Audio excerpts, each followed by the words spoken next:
Oui, mais c'est un peu mon sentiment aussi. Ouais, quand on fait la Coupe d'Europe, c'est pas la Ligue des Champions, mais c'est la Ligue Europa. C'est quand même la deuxième compétition donc, européenne.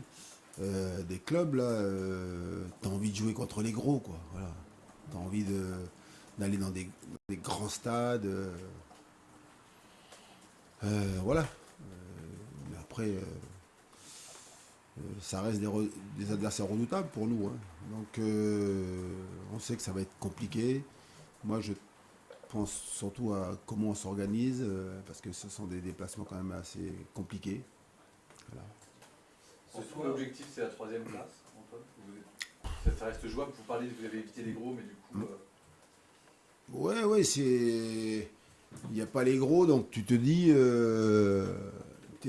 En tout cas, quand tu es compétiteur, tu es déçu de ne pas tirer les gros, mais en même temps, tu te dis, bah, c'est bien parce que c'est jouable. Mais après, nous, on est.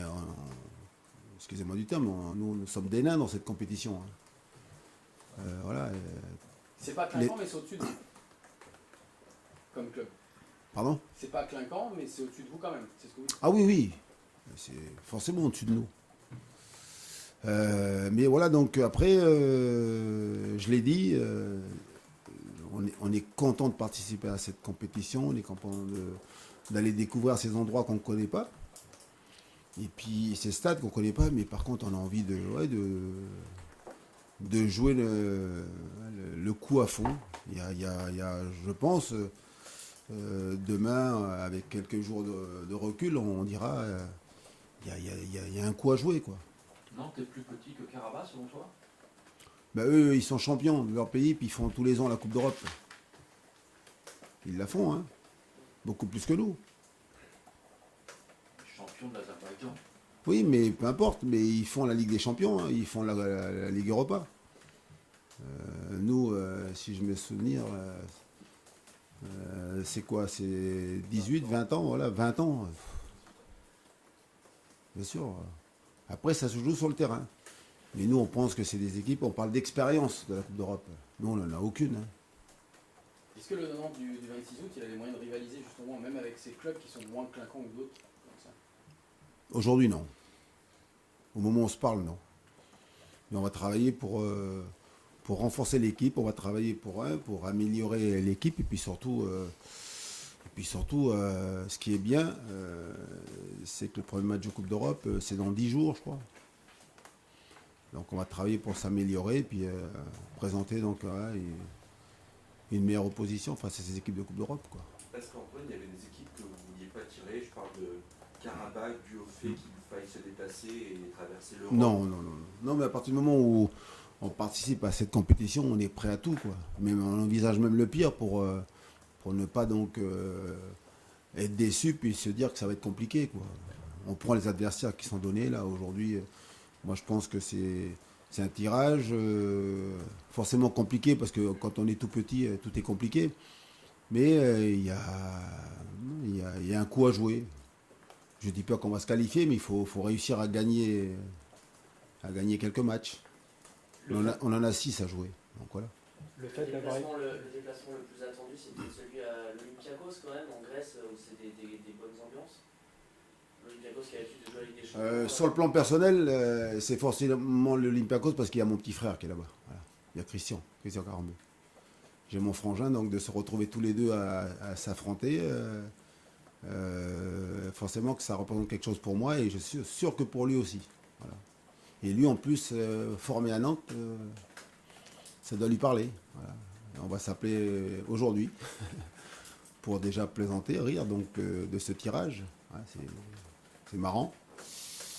Et puis bien sûr que l'équipe la plus forte dans ce groupe, c'est l'Olympiakos. Oui. Un chapeau 1, ils n'ont pas pu se qualifier pour la Ligue des Champions, hein, et au barrage. Donc c'est un clin d'œil, voilà, des destins, c'est beau. Nos familles vont être contentes en Nouvelle-Calédonie. Nos amis, tout ça, tout le monde va être heureux. Vous avez déjà envoyé un message, non?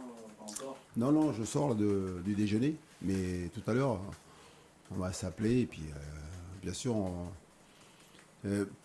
pour lui, ça va être un peu plus émouvant parce que il y a moi, mais il y a surtout son club formateur, quoi. C'est Nantes. Il était là il n'y a pas longtemps. On a reçu la délégation calédonienne là, qui participait à la qualification pour la Coupe du Monde. Là. Donc il était obligé d'être là, quoi. On a la sensation que vous ne savourez pas pleinement ce tirage, pas par rapport aux adversaires, mais par rapport à la situation actuelle, quoi. Non, mais ça regrette, si, mais chaque chose, on s'entend comme le premier match qui vient, donc là où on se parle, c'est Toulouse, quoi. Donc j'ai mon esprit concentré sur ce match de Toulouse. Mais on est heureux de participer à cette compétition prestigieuse. On est content de dire on fait partie de l'élite française.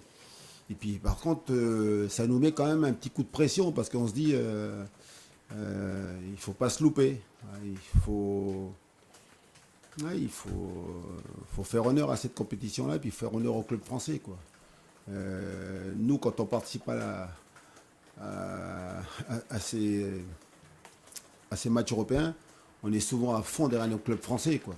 Quand c'est le PSG, Marseille, Monaco, Lyon qui jouent, nous on est supporters de nos clubs français. Et là, je suis sûr que les clubs français vont être bien sûr derrière Monaco, derrière Rennes et derrière Nantes pour représenter au mieux le football français. Justement, le fait d'avoir évité les gros clubs de ce tirage, est-ce que ça ne va pas décupler l'attente des supporters en termes de résultats, puisque quelque part été déçus de ne pas recevoir les gros, donc quelque part plus attendre des résultats de cette équipe? Ça, c'est le sentiment que vont avoir les supporters. Moi, je sais pas, mais en tout cas, on n'a pas besoin d'avoir donc l'attente des supporters, la pression des supporters, pardon, pour nous définir comment on va se comporter dans cette compétition. Surtout pas. Nous, on a envie donc de gagner le plus de matchs possible. Maintenant, on sait que c'est un tirage qui nous donne donc des possibilités. Après, il faudra répondre présent sur le terrain, mais ça nous donne de la force, de l'énergie pour dire il y a vraiment donc vraiment un coup à jouer, quoi. Faut pas qu'on passe à côté de cette compétition. Le tirage, ça rend concret la compétition européenne qui arrive, on y est. Ce qui prédomine, c'est de se dire c'est excitant, on va y participer là après le tirage, ou c'est pour l'instant on n'est pas armé pour et on va jouer tous les 3 jours et c'est du stress. Les deux sentiments prédominent, c'est-à-dire qu'on est excité, on est heureux comme tout, mais pour l'instant, non, c'est surtout le championnat, c'est surtout Toulouse qui arrive, avec les problèmes que je vous ai racontés tout à l'heure, et du mercato, et Ludo qui ne souhaite pas jouer, donc forcément au moment où on se parle, c'est comment on fait pour trouver les solutions pour pallier l'absence de Ludo, puis surtout le manque de recrues, comment on fait pour gagner contre Toulouse. Il n'y a que ça qui m'anime au moment où je vous parle. Mais il y aura des matchs tous les 3 jours. Ça va être une réalité très rapidement. Voilà, mais chaque chose en son temps. Voilà. Et Dieu sait si le résultat contre Toulouse est important, à mes yeux, pour pouvoir bien aborder les matchs qui vont venir, ou pas, en fonction. Il y a une équipe du groupe dont on n'a pas encore parlé, c'est Fribourg. Ça vous parle? Vous connaissez quelque chose de cette équipe ou... Moi, ça me parle parce que moi, j'ai entraîné Strasbourg un peu plus d'1 an et demi. Et c'était pas loin, donc Fribourg est à 100 km de Strasbourg. Donc j'ai eu la chance à l'époque, c'était donc il y a bien longtemps, d'aller voir quelques matchs là-bas. Mais après, pour être honnête avec vous, j'ai plus trop suivi, quoi. Mais je sais que c'est un club qui est pas loin de la frontière française. Voilà. Il y a des attaches. D'ailleurs, à l'époque, il y avait des relations entre Strasbourg et Fribourg.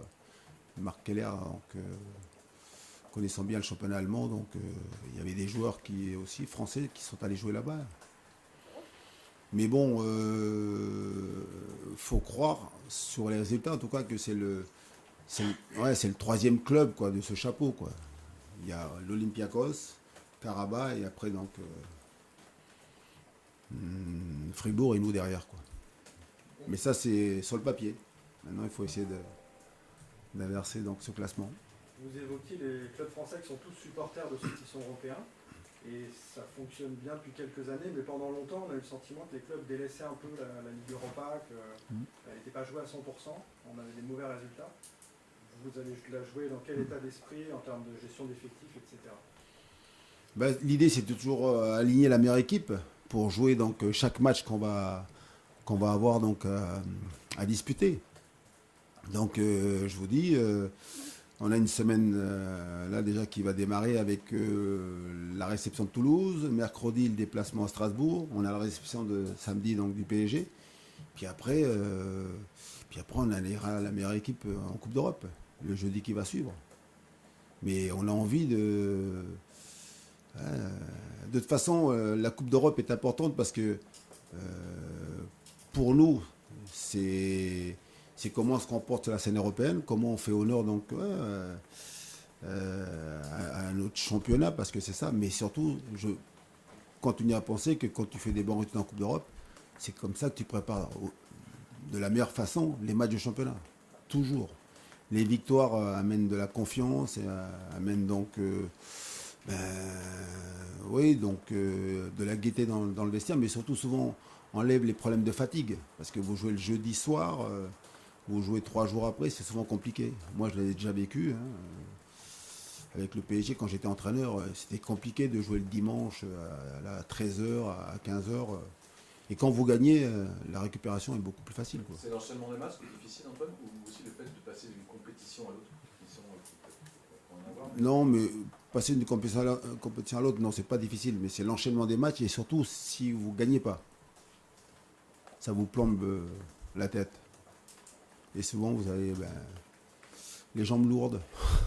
Et les bobos, vous les ressentez toujours, les coups, tout ça et tout.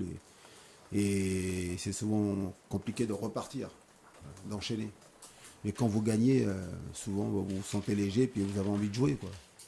Et d'ailleurs, ça va être ça parce qu'il n'y aura pas beaucoup d'entraînement. De prime abord, qui serait favori de vous parmi les 3 adversaires, ou vous-même? L'Olympiakos, c'est grands habitués donc, de la Coupe d'Europe, quoi. J'ai le souvenir, il y a 2-3 ans, ils sont sortis des poules en Ligue des Champions. J'ai des souvenirs, moi, ils avaient joué Arsenal, ils avaient joué des bons matchs, et puis surtout, ils ont toujours eu des très bons joueurs. Et, toujours une belle équipe et surtout aller jouer dans leur stade là-bas, ça peut être chaud, quoi. Faut être habitué à ces expériences européennes là où vous arrivez dans des stades où c'est hostile, ça pousse fort et c'est souvent compliqué. Voilà. Merci à vous. Merci beaucoup, coach. Merci.